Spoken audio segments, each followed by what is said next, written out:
장무기와 조민이 숨어있는 바위 근처로 말 한 필이 무서운 속도로 달려왔다.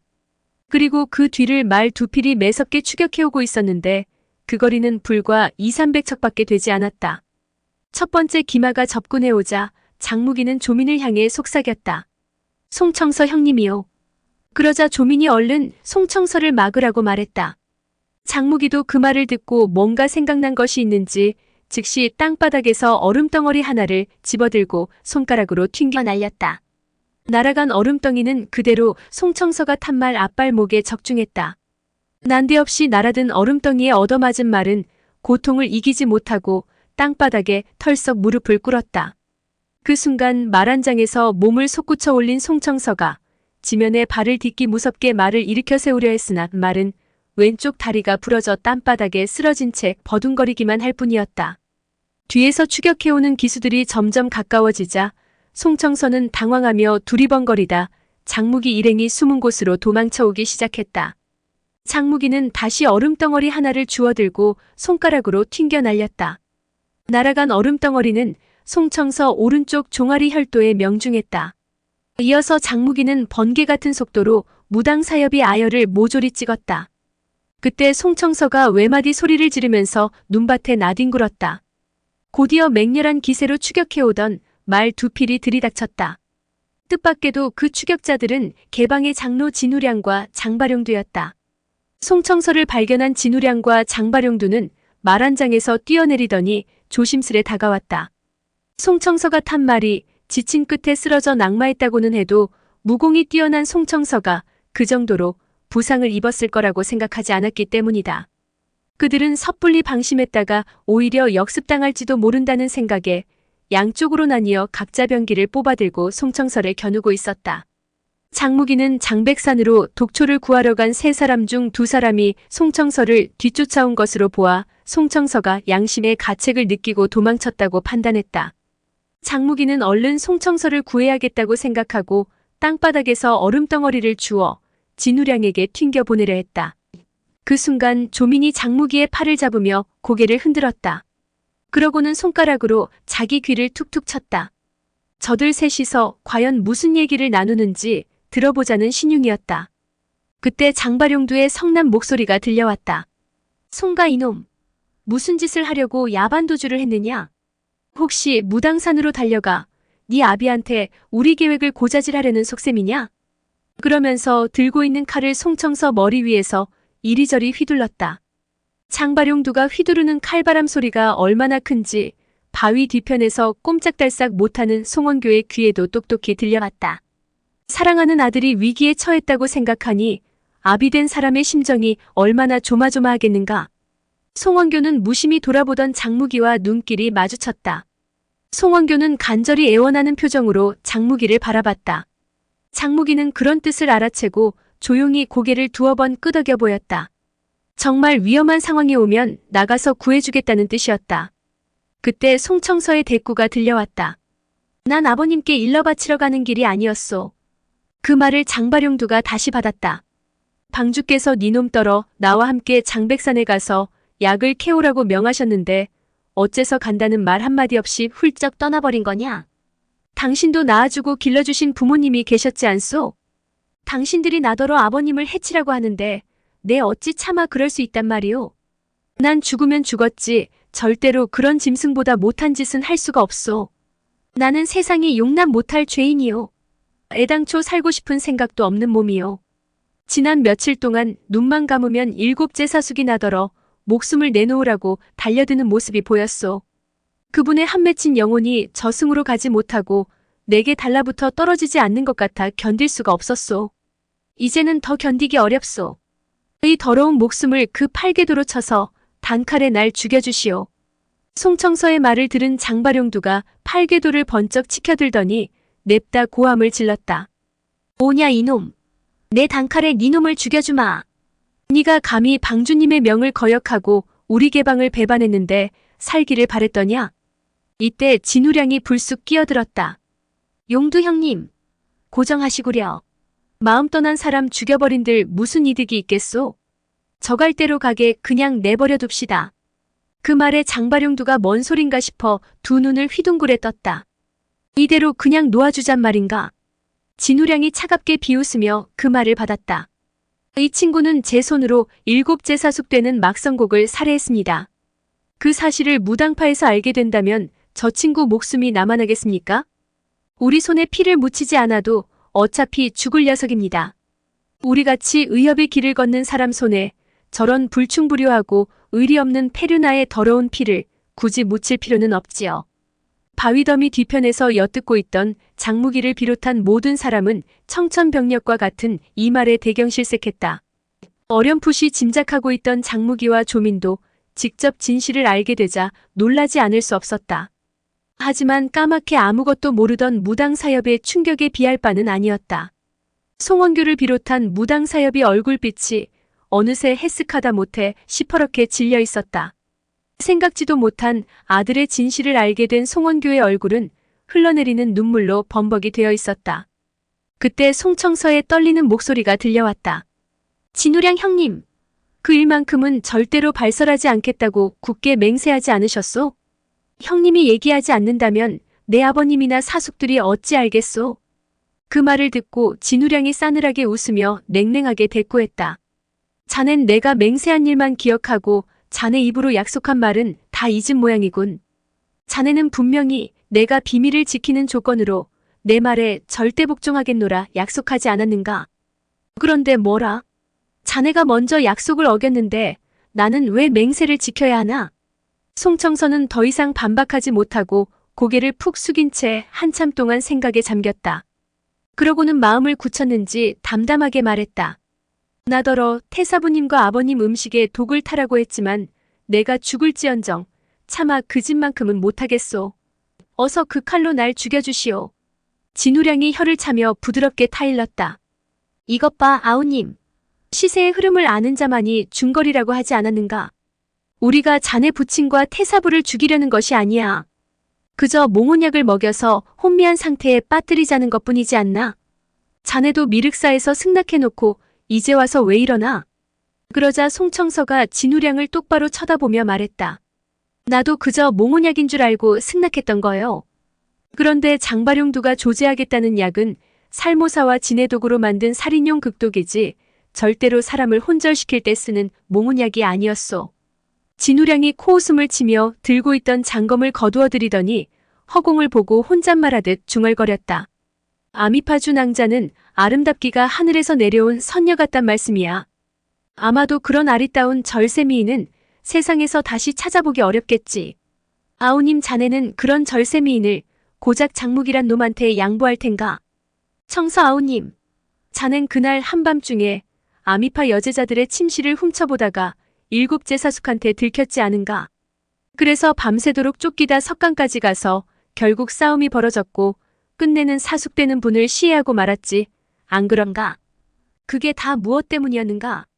바로 아리따운 미모의 준왕자 때문이 아니었던가? 쯧쯧쯧 일이 어차피 이 지경으로 된 바에야 나 같으면 갈 때까지 가보겠네. 안 그럼 그동안 애써 쌓은 공든탑이 하루아침에 물거품이 되는 것인데 너무 애석한 노릇 아닌가? 여태껏 눈밭에 주저앉았던 송청서가 후들거리는 몸을 가누고 일어서더니 진우량에게 냅다 노성을 질렀다. 그날 밤 내가 7째 사숙한테 쫓겨 도망치며 싸우던 끝에 당해내지 못하고 죽을 위기에 처했을 때 그냥 그분 손에 죽었어야 했소. 그랬다면 모든 일이 깨끗이 끝났을 거요. 나는 마땅히 무당파의 명예를 더럽히고 송신의 가풍을 어지럽힌 페르나로 죽어야 했소. 그런데 누가 당신더러 나를 도와달라고 했소? 결국 나는 당신의 관계에 빠져 패가 망신하고 내 한 몸조차 헤어날 길 없는 꼴이 되고 말았소. 그러자 진우량이 큰 소리로 웃으며 말했다. 막성곡이 등줄기에 얻어맞은 치명적인 일장이 누구 솜씨였더라? 자네가 후려친 진천철장인가? 아니면 나 진우량의 보잘것없는 솜씨였는가? 막성곡을 죽음에 이르게 한 것은 분명 무당파의 본문절기가 아니었는가? 내가 그날 밤 손을 써서 자네 목숨과 명예까지 구해줬네. 헌데 이제 와서 그게 내 잘못이란 말인가? 진우량은 배를 잡고 웃었다. 그러고는 다시 부드러운 말투로 송청서에게 말했다. 아우님, 자네와 나는 이미 벗을 맺은 사이일세. 내가 자네 과거지사를 들춰낼 필요가 뭐 있겠나? 자네가 막내 사숙을 시해한 일은 내 입 꾹 다물고 2번 다시 입 밖으로 꺼내지 않을 테니 자네는 마음 푹 놓고 자네 갈 길 가보게나. 세월이 지나 어느 날인가 우리 또다시 만날 날이 있겠지. 잘 가시게. 그러고는 등을 돌려 떠나려 했다. 송청서는 오히려 그런 진우량의 행동이 더욱 불안했다. 그는 떨리는 목소리로 뒤돌아서는 진우량에게 물었다. 형님, 날 어떻게 하실 작정이오? 그러자 진우량은 가볍게 웃으며 답했다. 내가 자네한테 뭘 어쩌겠나? 나는 아무 짓도 안 할 걸세. 참, 내가 자네한테 보여줄 게 있다는 걸 깜빡했군. 자네 이게 뭔지 알겠는가? 진우량은 능글맞게 웃으면서 무엇인가 꺼내 송청서에게 보여줬다. 바위더미 뒤에서 몸을 숨기고 엿듣던 장무기와 조미는 진우량이 무엇을 꺼냈는지 궁금했지만 차마 고개를 내밀어 볼 수가 없었다. 그때 송청서가 한마디 비명을 지르더니 떨리는 목소리로 말했다. 이건 아미파 장문을 상징하는 철지환이 아닙니까? 분명히 준왕자 손가락에 끼고 있던 것인데 이 반지를 왜 형님이 가지고 있습니까? 그 말을 듣고 숨어서 엿듣고 있던 장무기도 가슴이 덜컥 내려앉았다. 자기와 헤어질 때만 해도 분명히 주지학은 손가락에 철지환을 끼고 있었다. 그런데 어떻게 그 철지환이 진우량 손에 들어갔단 말인가? 혹시 저 사기꾼 녀석이 송청서를 속이려고 가짜를 만들어 온 것은 아닐까? 그러나 장무기의 지레짐작을 깨트리기라도 하려는 듯 진우량이 웃으며 말했다. 아우님, 잘 보시게. 이게 진짜인지 가짜인지. 진우량으로부터 철지환을 건네받은 송청서는 한동안 말없이 철지환을 유심히 살펴보았다. 내가 서역에서 멸절사태에게 무공을 가르쳐달라고 청했을 때 이 반지를 본 적이 있는데 아무래도 이 반지는 진짜인 것 같소. 송청서로부터 철지환을 건네받은 진우량이 철지환을 돌멩이 위에 올려놓더니 칼로 내리찍었다. 그러자 쇠붙이끼리 맞부딪는 소리가 쨍그랑하고 울렸다. 맞지? 이게 만일 가짜라면 단칼에 두토막이 났을 거야. 아우님, 반지 안쪽에 뭐라고 새겨졌는지 다시 한번 들여다보게. 송청서가 다시 철지환의 안쪽을 살펴보니 거기에는 이렇게 쓰여 있었다. 사랑하는 딸 양에게 남기도다. 진우량이 말했다. 이건 아미파를 창시한 곽양 여협이 유품으로 부모에게서 물려받은 것이라더군. 세상에 보기 드문 현철로 만들어 역대 장문들에게 전해진 것이지. 송청서가 다급하게 물었다. 그걸 형님이 어디서 얻으셨소? 주소저, 그녀는 어떻게 되었소? 지금 어디 있는 거요? 그러나 진우량은 다시 능글맞게 웃으며 장바룡두에게 말을 건넸다. 용두 형님, 우린 그만 갑시다. 이제부터 우리 개방에는 저 따위 친구는 없는 거요. 그러자 장바룡두도 웃음 띤 얼굴로 그 말을 받으며 알겠다고 했다. 그렇게 두 사람은 돌아서서 뽀드득 뽀드득 눈밭을 걸으며 발걸음을 뗐다. 그러자 등 뒤에서 송청서가 다급하게 두 사람을 불러 세웠다. 형님, 잠깐만 기다려주시오. 주소저가 지금 형님 수중에 있습니까? 몇 걸음 내디디던 진우량이 다시 돌아오더니 미소를 머금은 채 대꾸했다. 그야 이를 말인가? 틀림없이 내가 데리고 있네. 그처럼 아리따운 절세미인을 보고도 가슴 설레지 않을 남자가 세상에 어디 있겠나? 나도 아직까지 마누라를 얻지 못했는데 이참에 방주님께 중신을 서달라고 부탁해서 준왕자를 아내로 맞아들여야겠네. 아마 방주님도 흔쾌히 허락해 주시겠지. 진우량이 그 말을 했을 때 송청서는 꿀꺽하고 마른 침을 넘겼다. 목이 메어 말을 못하는 모양이었다. 진우량은 가볍게 미소 지으며 말했다. 군자된 사람은 남이 좋아하는 걸 빼앗지 않는다고 하지 않나? 아우님은 주소저 때문에 하늘도 용서하기 힘든 큰 죄를 짓지 않았던가? 그런데 나 진우량이 어찌 한낱 미색에 홀려서 형제간의 의리를 깨트릴 수 있겠나? 본래는 말이야. 나는 자네하고 주소저를 짝지어줄 생각이었지. 헌데 자네가 우리 개방의 반역도가 되었으니 우리 사이에 의리도 끊어진 것이 아닌가? 그런 마당에 내가 의리를 지킬 필요가 있겠는가? 송청서는 갈증이 나는지 꿀꺽하고 마른 침을 삼켰다. 그러고는 한결 누그러진 목소리로 말했다. 진우량 형님, 그리고 장바룡두 형님, 이아우가 한때 멍청한 생각을 했으니 두 분께서 부디 용서해 주십시오. 제가 이렇게 사죄드리겠습니다. 그러자 진우량이 그 말을 기다렸다는 듯이 속 시원하게 껄껄대고 웃었다. 그래야지. 그래야 우리 아우님 아니겠는가. 자네가 몽혼약을 가지고 무당산에 올라가서 아무도 모르게 찬물에 타기만 하게. 내 장담하겠네만 절대 자네 부친의 생명을 위험하게 하는 일은 없을 것이야. 그리고 아리따운 준항자도 자네 집 안방주인이 될 것일세.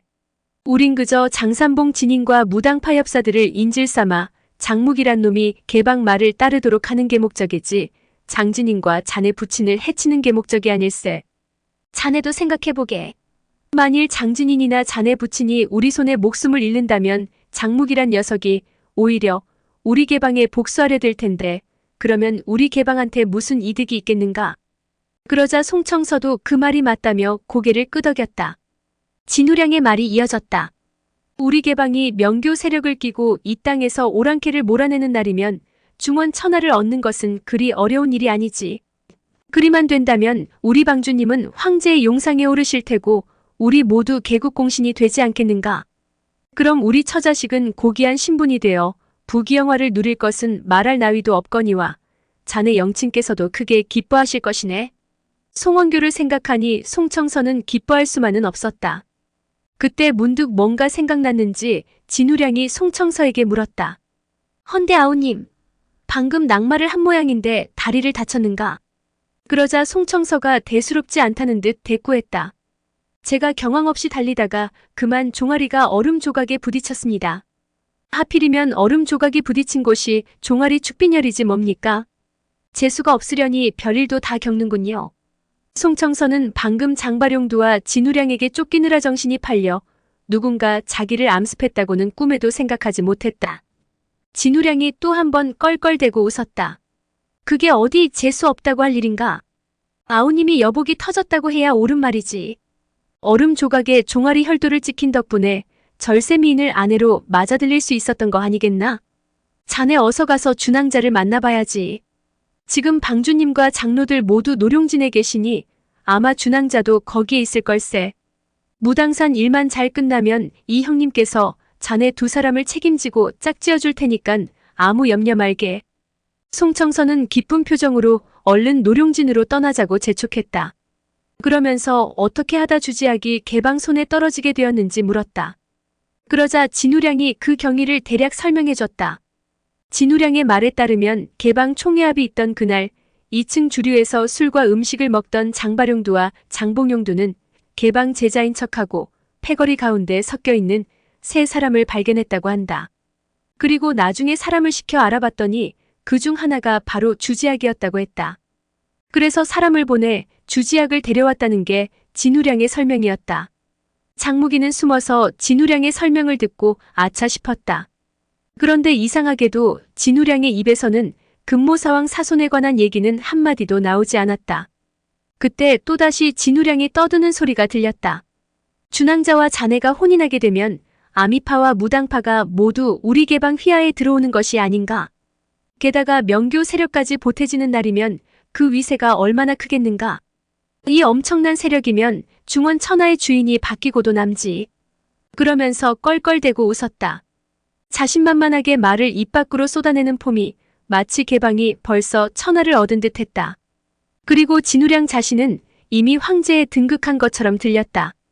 곁에 있던 장발용두와 송청서 역시 덩달아 껄껄대고 맞장구를 쳤다. 진우량이 동료들을 재촉했다. 우리 어서 떠나세. 이윽고 셋은 말 한 장에 오르기가 무섭게 전속력으로 사라져갔다. 그들 셋이 멀리 사라지고 나서야 장무기는 서둘러 송원교 일행 네 사람의 혈도를 풀어주었다. 그러고는 땅바닥에 무릎 꿇고 머리를 조아리며 어쩔 수 없이 무력 행사를 하게 된 것에 대해 사죄드렸다. 대사백 송원교는 장탄식을 한 모금 토해내더니 허공을 우러른 채 눈물만 줄줄 흘릴 뿐 아무 말이 없었다. 둘째 사백 유연주가 황급히 손을 내밀어 장무기를 부축해 일으켰다. 이런 줄도 모르고 우리가 무기 니 탓만 했구나. 우리야말로 너한테 큰 잘못을 저질렀다. 우리는 피를 나눈 친가족이나 다를 바 없지 않으냐. 그러니 이 모든 것을 더 따지지 말기로 하자꾸나. 청서가 그런 짓을 저질렀을 줄은 꿈에도 생각 못했는데 어찌 그런 짓을. 만약 우리 두 귀로 직접 듣지 않았던들 어느 누가 믿기나 했겠는가. 어느새 송원교가 장검을 뽑아들고 분노에 찬 목소리로 말했다. 청서. 그 개만도 못한 놈이 음탕한 마음을 먹고 남몰래 아미파 여엽들의 침실을 엿보았다니. 그러다 막내 아우에게 들켜 끝내 그놈이 자기 사숙을 시해할 줄이야. 여보게. 세 분 아우님들. 그리고 무기야. 우리 어서 뒤쫓아가자. 저 짐승만도 못한 놈은 반드시 내 손으로 잡아 죽이고 말 테다. 송원교는 말끝이 다 떨어지기도 전에 경공신법을 펼쳐 불효자 송청서를 질풍같이 뒤쫓기 시작했다. 그러자 장송계가 멈추라고 급히 외쳤다. 하지만 송원교는 그 말을 듣지 않고 쏜살같이 달려나가기만 했다. 장무기는 최대한 내력을 끌어올려 경공신법을 펼쳤다. 그러고는 송원교를 앞질러 가로막고 공손히 허리 굽혀 말했다. 대사백님, 넷째 사백께서 드릴 말씀이 있답니다.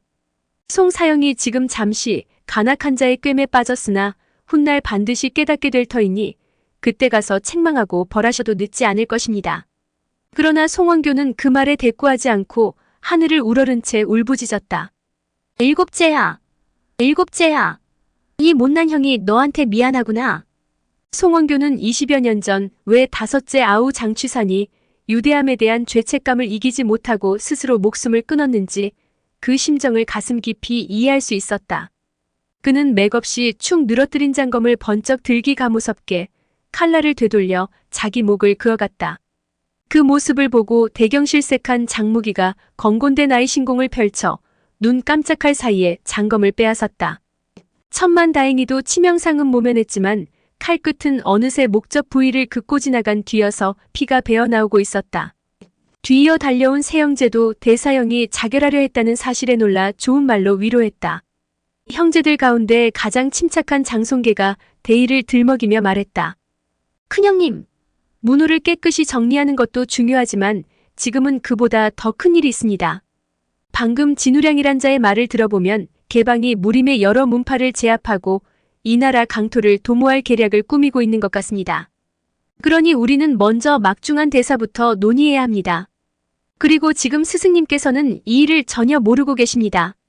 우리가 어서 무당산으로 가서 대비해야 합니다. 장송계가 스승까지 거론하면서 타이르자 송원교는 원망스러운 눈길로 장송계를 흘겨보다가 어쩔 수 없이 장검을 거두어 칼집에 꽂아 넣었다. 지금은 내 마음이 혼란스러우니 아무런 결정을 내리지 못하겠네. 그저 넷째 아우 자네 말을 듣기로 하겠네. 송원교가 좀 진정되자 곁에 있던 을리정이 금창약을 꺼내 맏형의 목덜미 상처에 발라주었다. 무당 사엽과 장무기는 막성곡의 시신을 커다란 바위 뒤편에 잘 묻어놓고 훗날 다시 무당산에 옮겨 장사 지낼 수 있도록 표시해 놓았다. 그런 뒤 다섯이서 무덤 앞에 무릎 꿇고 엎드려 한바탕 서럽게 목 놓아 통곡했다. 감정이 조금 추슬러지자 장송계가 장무기에게 말했다. 우리는 지금 서둘러 무당산으로 돌아가야 한다. 그러니 준항자를 구출하는 일은 무기 네가 맡아야겠구나. 그러자 장무기가 알겠다며 고개 숙여 답했다. 그때 장송계가 장무기 귀에 입을 대고 속삭였다. 아무쪼록 조낭자를 각별히 조심하도록 해라. 송청서의 일을 교훈 삼아 미색에 빠져 이를 그르쳐서는 안 된다. 그 말을 마지막으로 송원교를 비롯한 네 사람은 장무기와 작별하고 무당산으로 떠났다. 오늘의 영상은 여기까지입니다.